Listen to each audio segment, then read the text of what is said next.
Hello guys. Hello sa mga Taurus. Taurus, this is your reading today. Okay.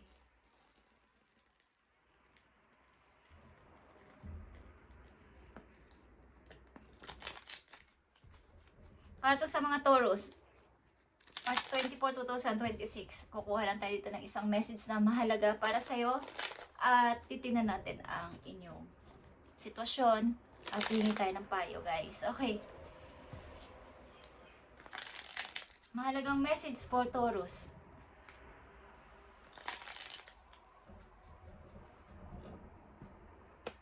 Para to sa'yo, Taurus. Isang mahalagang message for you. Okay.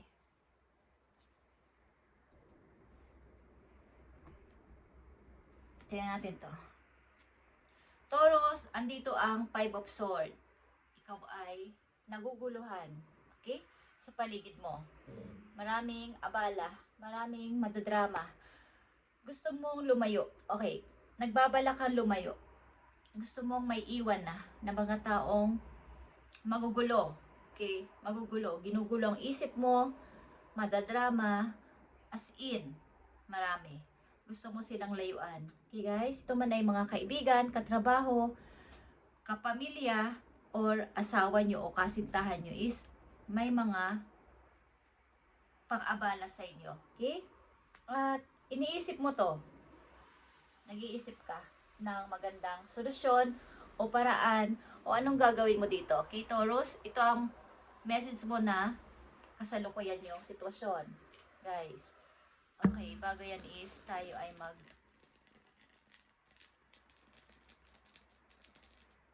ito ay bailiff guys. Okay?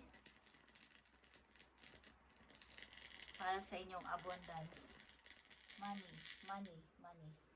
For Taurus. Okay. Tingnan natin itong Five of Swords, guys, para sa mga Taurus.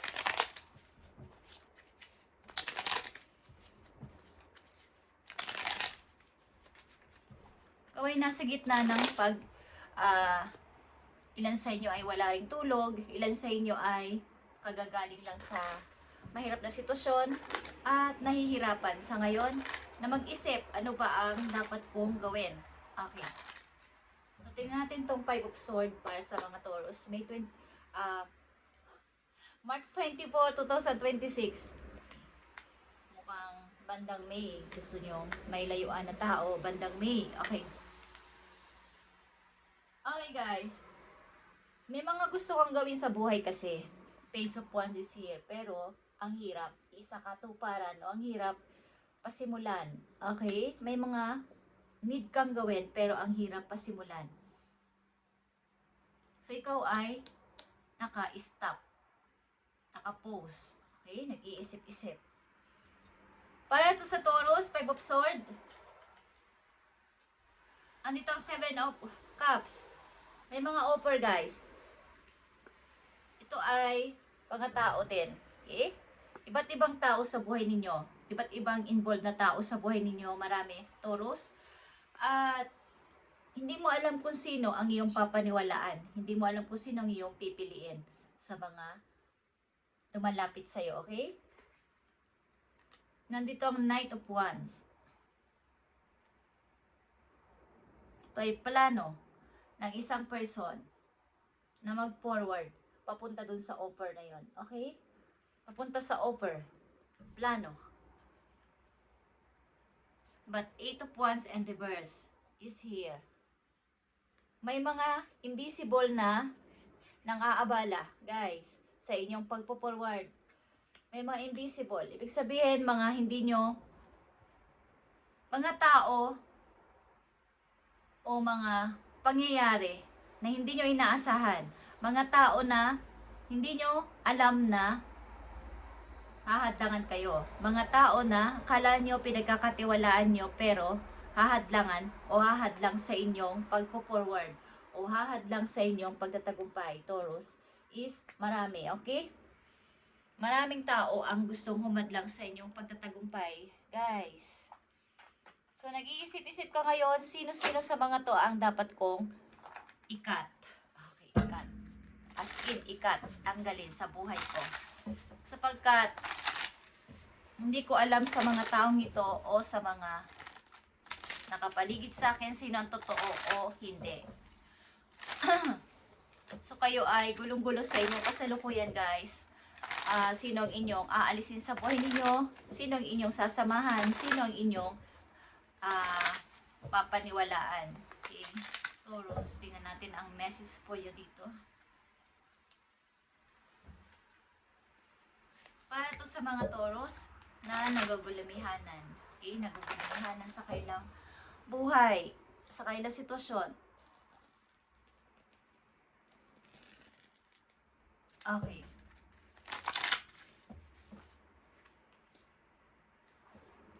So may mga hindi nyo nakikita o hindi nyo alam na mga taong false o hindi totoo sa inyo na humahadlang sa inyong pag-forward, guys. So kayo maging mapag-observe, Taurus, sa inyong mga kakilala, pinagkakatiwalaan. Paparating na message po yun. Ayon dito sa inyong sitwasyon. March 24, 2026. At bandang May, sigurado meron na kayong plano, guys, bandang May. Ngayon ay March, April, May. After 2 months, magkakaroon na kayo ng pagpaplano, magkakaroon na kayo ng final decision. Nakikita ninyo ang inyong paparating na message is 9 of Pentacles, guys.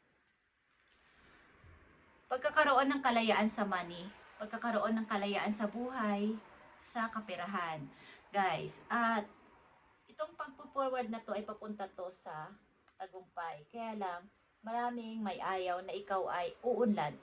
Okay? At ang dapat mo ditong gawin, dapat kang may ikat na tao sa buhay mo na pang-abala sa iyong pagpapaunlad sa sarili. Mga taong madrama, mga taong lagi nang aaway, mga taong magulo. Okay? Na gumugulo sa iyong isip para ikaw ay madelay at hindi makapag-forward ng maayos, hindi makapag-step ng maayos patungo sa iyong pag-unlad. Okay, paparating sa iyong message, nakikita mo ang Wheel of Fortune, guys.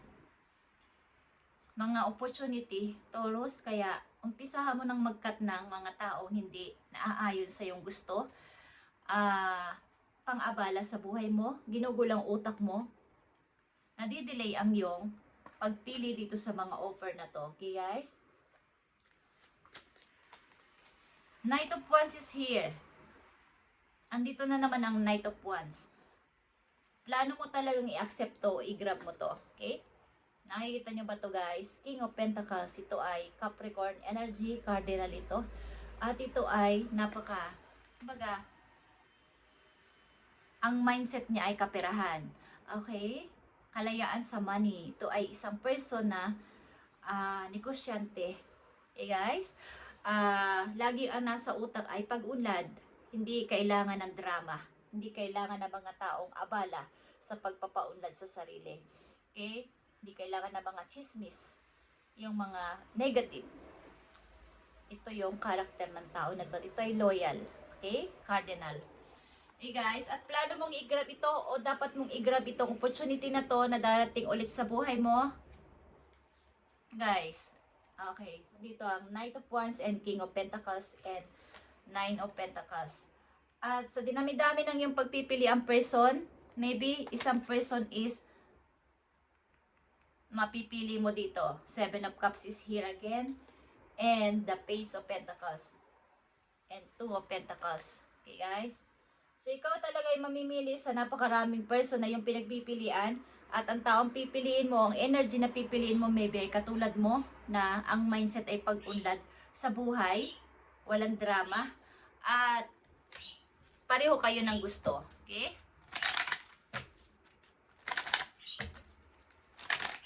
Tingnan natin ang message mo dito sa iyong pag-ibig.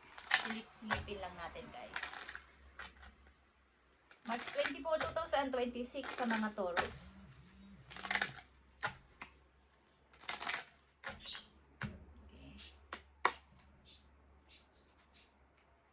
Taurus. Okay, guys, andito ang trust. You need to have trust and relationship in order for it to flourish. Okay, kung kayo ay nasa relation na, Taurus, is kailangan dito ng trust, pagtitiwala.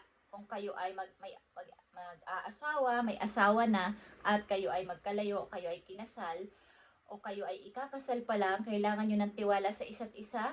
Okay? Mayroon ditong dalawang person na may suot na singsing, engaged ring. Okay? At kayo ay ikakasal maybe. O magpapakasal. May bala kayo magpakasal. Siguro marami kayong pinagpipilian tao. Guys, ang piliin yung tao o energy dito ay yung taong katulad ninyo ng gusto sa buhay, pagpapaunlad lang at bawal ang drama. Okay? Marami ditong pipigil sa yung pag-unlad at pagpo-forward, mga invisible person, mga nagkukunwari. Okay? Kukunwari na ikaw ay sinusuportahan. Nagkukunwari na ikaw ay pinaniniwalaan, pero hindi, guys. Sinaharang ang inyong pag-unlad sa buhay. Okay? So, tingnan natin ang payo sa iyo, Taurus, ngayong March 24, 2026. Bandang May something, meron kang gagawin na hakbang o plano o final decision bandang May. Okay.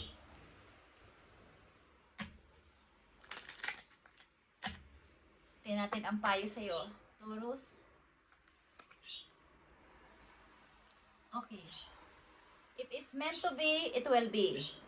Hindi mo kailangang i-force ang mga hindi pa dapat mangyari, Taurus. Kung ito'y mangyayari sa iyo, mangyayari ito. Huwag kang mag-worry masyado, okay? Sumabay ka sa agos ng sitwasyon, like this. Hangman ito. Sumabay ka sa agos ng sitwasyon, makiramdam sa paligid at sa iyong pagdedesisyonan. You are attracting everything. You need to trust the timing of your life. Kailangan kang mag-trust sa timing ng inyong kapalaran. At kaya nga nandito ang wheel of fortune, ito ay destiny. Ito ay darating sa iyo sa hindi mo inaasahan, guys, na opportunity. Unexpected ito na pagdating at may message sa iyo ng opportunity na dapat mo i-grab. Okay, Taurus. At paglaya mo to sa kaperahan. Kumbaga, freedom. Pag-agos ng blessing sa iyo, magaan na pagdating ng money at hindi ka na masyadong mahihirapan sa gastusin, sa mga bayaran at sa iyong pag-iipon. Magkakaroon na din ng mataas na pag-iipon. Okay, guys. At final message sa iyo. Final message. Okay, guys. Something final. Tingnan natin ang inyong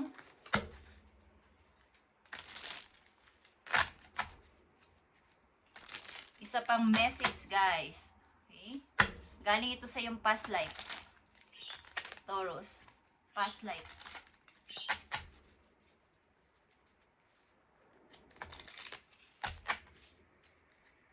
Past life ng mga Taurus. Titingnan natin. Sisilip-silipin lang natin ang inyong past life. Thank you, Spirit. Okay, Taurus. Nandito ang distraction. Okay? Destroyer is here. Fool. Mga pagsasabotage. At helpless maiden. Guys, sa inyong past life, nagpapatuloy sa inyong kasalukuyan na maraming nagdi-disturb sa inyo. Maraming nagdi-destroy, nagdi-disturb, nagdi-distract sa inyong gagawin sa buhay. Okay? Nagpapatuloy. At yung pwede kang ibagsak. Okay? So ito inyong putulin. Putulin nyo. Okay, ito dito. Okay. Sa inyong past life, ganun din ang nangyari sa inyo. Okay? Yung maraming taong nang aabala, maraming taong madadrama, maraming taong nagpapabagsak o magpapabagsak sa inyo. So, kayo ay mag-observe sa mga taong inyong nakikilala, pinapapasok sa buhay ninyo, at mga nagpapanggap. Okay, guys.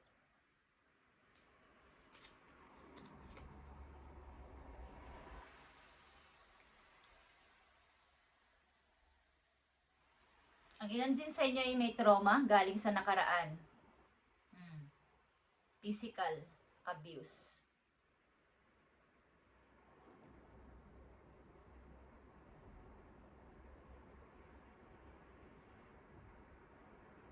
Kayo siguro ay matured man, guys. Matured kayo mag-isip. Okay? Kumpara sa ibang tao, matured kayo mag-isip. At ang lesson na dapat mong malaman dito is, tumingin ka sa big picture. Okay? Seeing the big picture. Yung iyong target lang. Huwag ka magpaabala sa mga to. Okay, guys? Ang iyong unang message ay Five of Swords. Maraming abala sa iyong paligid, guys. Nagdi-distract. At nanggaling pa to sa iyong past life. Nagpapatuloy sa present ninyo. Kaya,